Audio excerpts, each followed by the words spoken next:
Assalamualaikum warahmatullahi wabarakatuh. Halo semuanya, jumpa lagi dengan saya Chow Sing Sing, kurator dari podcast horor Night Story.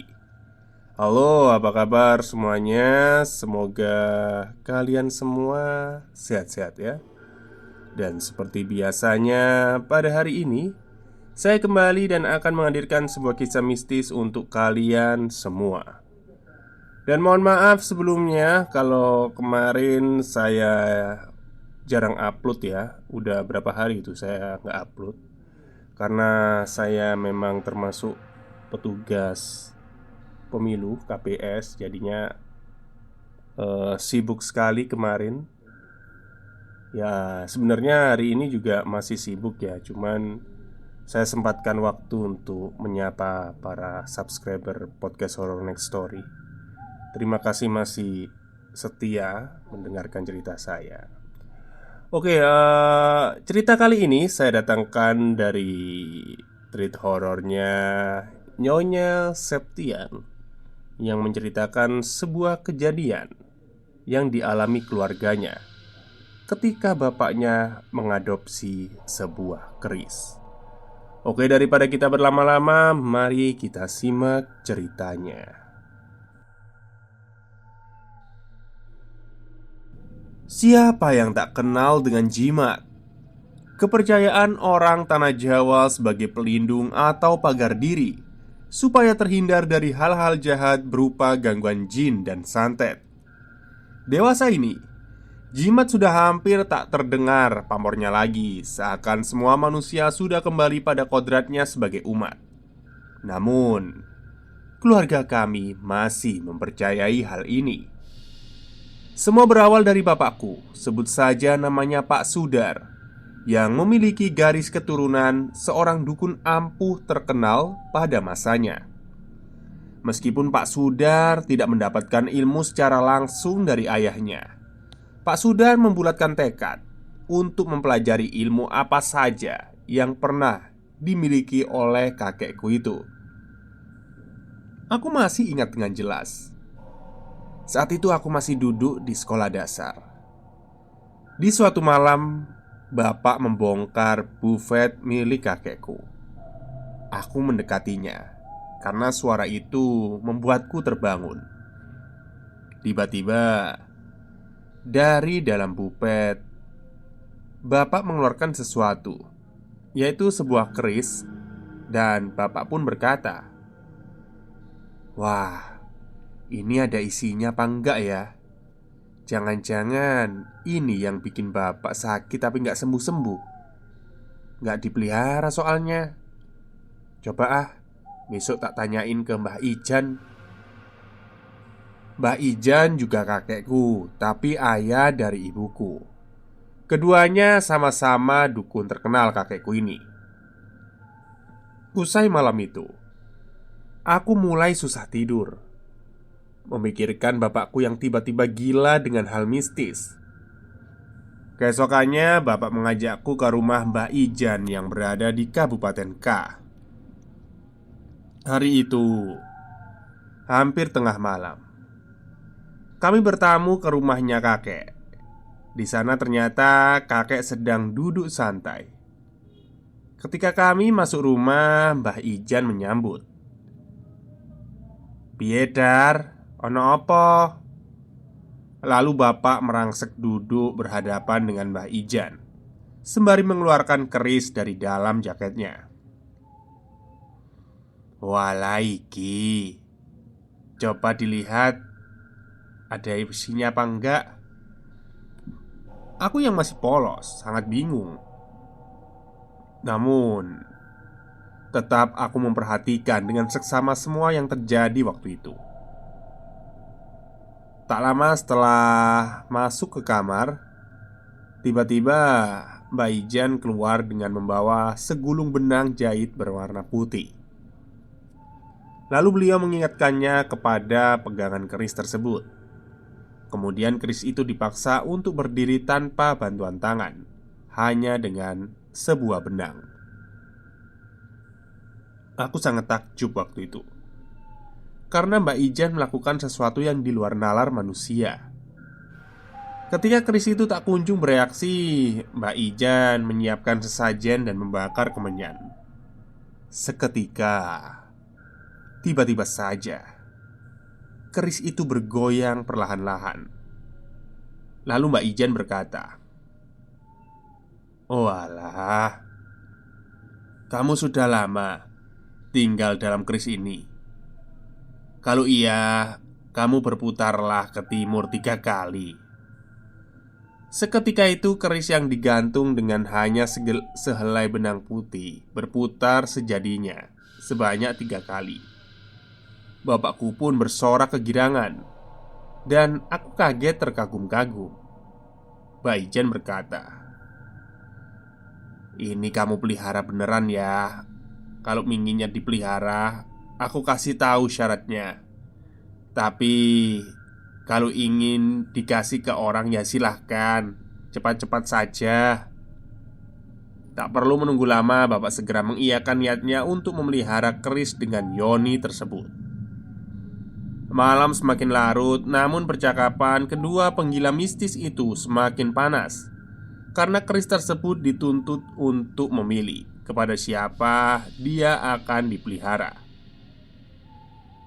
"Kalau benar keris ini ada isinya, kamu laki apa perempuan? Namamu siapa?" "Kalau perempuan, berputarlah ke kiri. Kalau laki, berputarlah ke kanan," kata Mbak Ijan kepada keris itu. Tiba-tiba keris itu berputar ke arah kiri tanpa ragu. "Nak Sudar, keris ini perempuan. Coba kamu pingin nanya apa?" Bapakku bergegas. "Apa sudah lama kamu tinggal dalam keris itu? Kalau iya, memutarlah ke kanan."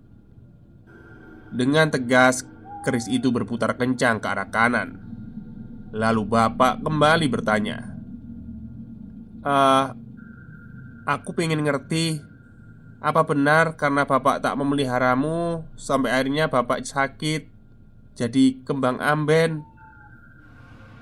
Seakan tak terima dengan tuduhannya, keris itu tiba-tiba saja bergerak tanpa arah, melesat cepat berputar tak karuan hingga tali mediatornya putus. Lalu keris itu terbanting keras di atas meja.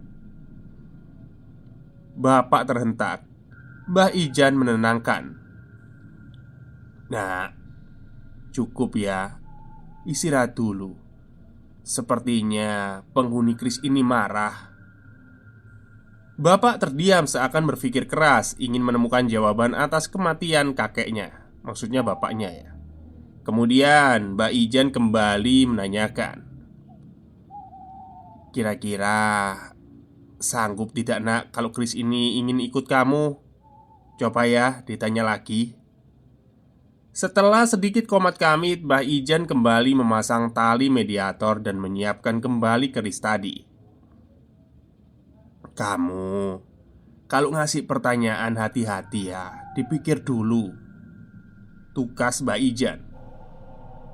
Lalu setelah memberi kode, bapak kembali bertanya, "Mbah, jenengan namanya sinten?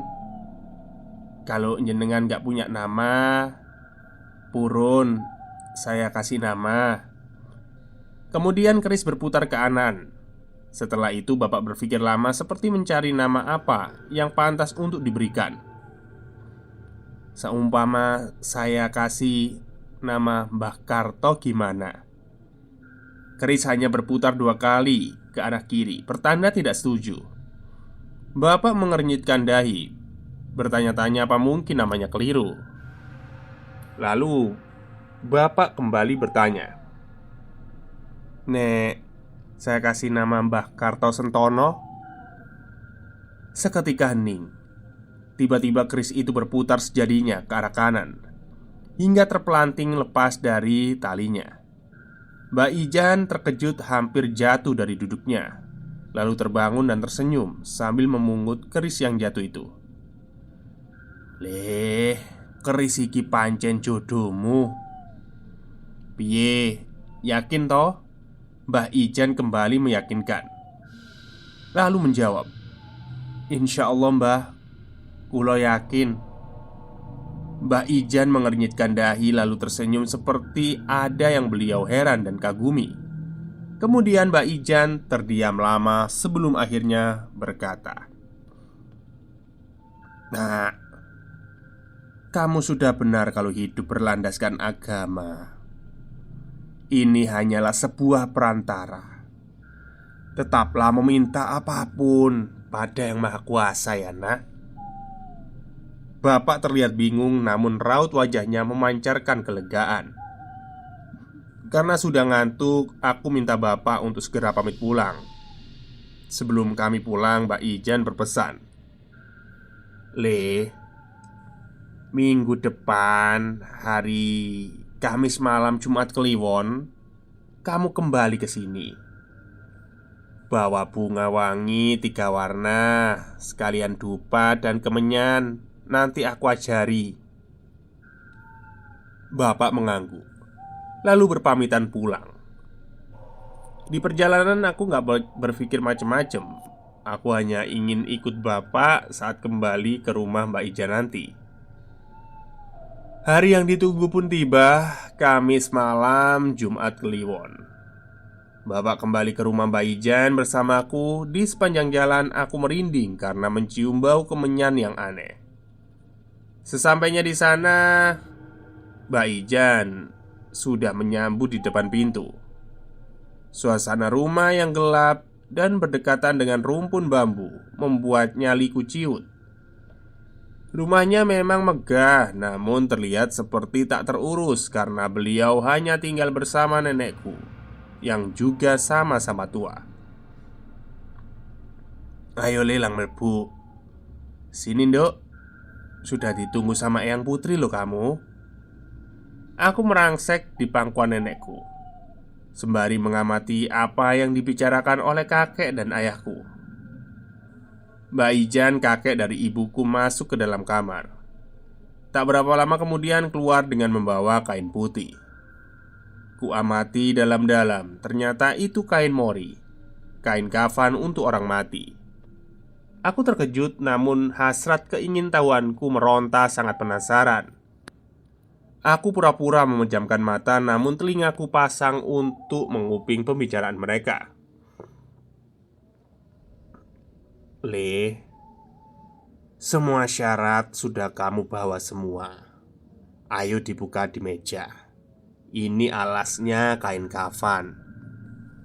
Dengan mantap, bapak mulai membuka satu persatu persyaratan yang ia bawa, lalu bertanya, "Sampun mbah, selanjutnya gimana?" Mbak Ijan lalu menjawab, "Duponya dibakar, tancapkan ke pojok sana. Menyan dibakar, taruh di asbak sini." Sembari menyodorkan asbak marmer dengan gaya ukiran yang unik. Kemudian Mbah Ijan membuka bungkusan daun dengan isi bunga wangi 3 warna di atas kain kafan itu. Lalu, "Mana kerismu?" Bapak hampir melupakan inti dari ritual itu. Lalu ia bergegas ke mobil untuk mengambil Mbah Karto Sentono, nama kerisnya. Secepat kilat bapak kembali masuk ke rumah. "Taruh di atas bunga ini nak." Bapak pun mengiyakan. Setelah itu entah apa mantra yang dibaca oleh Mbak Ijan. Mulutnya komat kamit tak karuan. Karena terdengar semakin seru, aku pun mulai membuka mata. Aku lihat tiba-tiba keris itu berdiri sendiri. Waduh, apa-apaan nih? Aku sangat ketakutan dan kembali memejamkan mata. Aku merasa memang lebih baik menguping saja. Jantungku berdegup kencang. Entah ritual apa yang sedang dijalankan oleh Mbak Ijan. Sepertinya ini adalah sebuah ritual untuk mematenkan kepemilikan keris tersebut. Malam itu bagiku adalah malam yang sulit kulalui. Tidur tak bisa, terjaga pun ketakutan sekali. Akhirnya aku putuskan untuk tetap tidur saja. Ketika ritual berakhir, bapak membangunkanku dan mengajakku pulang. Saat sampai di mobil, aku melihat kris itu di atas dashboard mobil dengan dibungkus oleh kain muri tadi. Aku bilang pada bapak, "Pak, jangan ditaruh sini, aku takut." Tanpa menjawab, bapak segera memindahkannya ke jok belakang. Dan semenjak itulah, keanehan demi keanehan terjadi di rumahku. Banyak hal di luar nalar terjadi pada keluarga kami. Akan aku ceritakan satu persatu kejadian yang menimpa keluarga kami secara beruntun. Kejadian pertama sekitar tahun 2004, ketika aku mampu merasakan firasat ketika anggota keluargaku akan mengalami kesusahan atau kematian. Pada saat itu hari sudah malam, tak tahu kenapa perasaanku tiba-tiba kacau. Aku sangat sedih. Namun entah kenapa aku sendiri juga nggak tahu. Tiba-tiba sekelebat kenangan terlintas di depan mataku. Sebuah peristiwa kecelakaan yang menewaskan sepupuku. Tanpa disadari, mulutku bergumam, "Besok ada kejadian apa ya?" Ibu yang mendengar itu langsung bertanya, "Hus, ngomong apa kamu? Ayo, sudah malam, cepat tidur." Dengan sesenggukan, aku merebahkan diri di kasur. Tak berapa lama aku terlelap. Dalam tidurku aku bermimpi di depan rumahku, maksudnya rumah nenek dari ayahku, itu ramai sekali dikerumuni orang. Setelah aku teliti, di tengah kerumunan itu ada kakak perempuanku yang sedang menangis. Ketika aku berjalan mendekat, sulit rasanya untuk memecah kericuhan itu. Semakin aku berusaha, semakin terhimpit kuat-kuat. Lalu seketika itu aku terbangun. Ternyata hari sudah pagi. Segera aku berlari ke dapur mencari ibu. Siapa tahu aku akan mendapatkan jawaban atas mimpiku. "Bu, ibu, bu, semalam aku mimpi di depan rumah nenek rame sekali. Terus Mbak Sari ada di tengah-tengah orang. Mau ku datangi tapi aku ditahan."